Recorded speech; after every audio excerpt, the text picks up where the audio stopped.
Do you like your GPS? Fun fact, the idea of a GPS is based off of the coordinate system.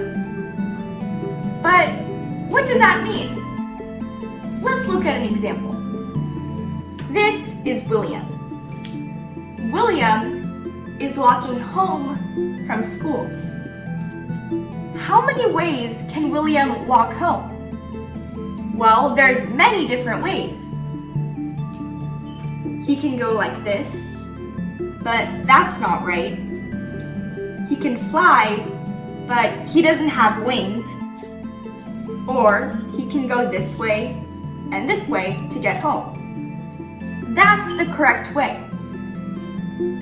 Let's look at it a little further using the coordinate plane. This is called the coordinate plane. This horizontal line is called the x-axis. And this vertical line is called the y-axis. But what are these four sections called? And what do they mean? These four sections are called quadrants. This section is called quadrant 1. This section is called quadrant 2. This yellow section is called quadrant 3. And this last section is called quadrant 4. These quadrants are all numbered in this order, as they are numbered counterclockwise. Since this is quadrant 1, quadrant 2, quadrant 3, and quadrant 4. Now, let's put some numbers on this coordinate plane. This is a more detailed version of the coordinate plane system. As you can see, this is the x-axis, and this is the y-axis. This center point here is called the origin, or O. And you can think of it like the starting point. But why are there two different x-axes and two different y-axes? Well, starting at the origin, if we go right, we go towards the positive x-axis, and the numbers increase in the positive direction. 1, 2, 3, 4, 5, 6, and so on.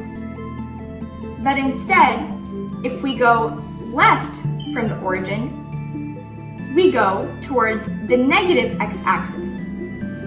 -1, -2, -3, -4, and so on.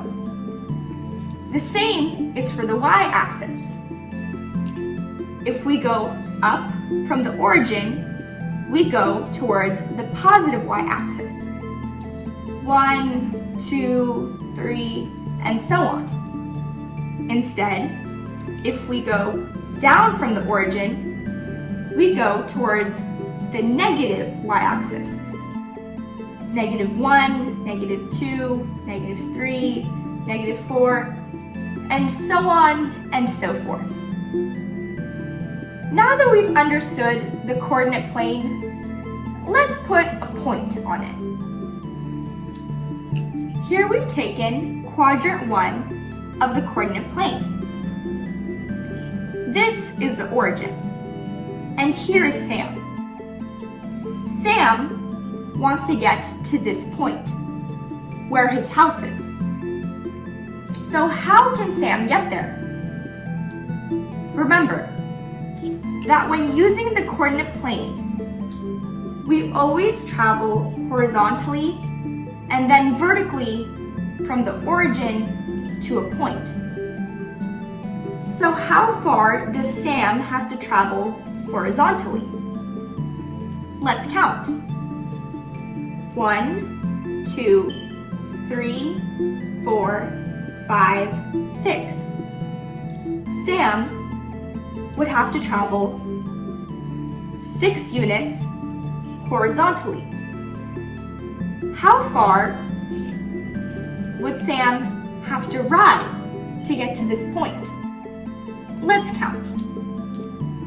1, 2, 3, 4, 5, 6.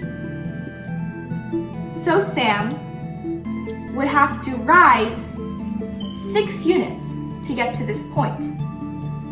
Well, how can we write this? We can write this as 6, 6, or as an ordered pair. The first 6 means that Sam traveled 6 units horizontally in the positive direction. The second 6 means that Sam had to rise 6 units in the positive direction to get to his house.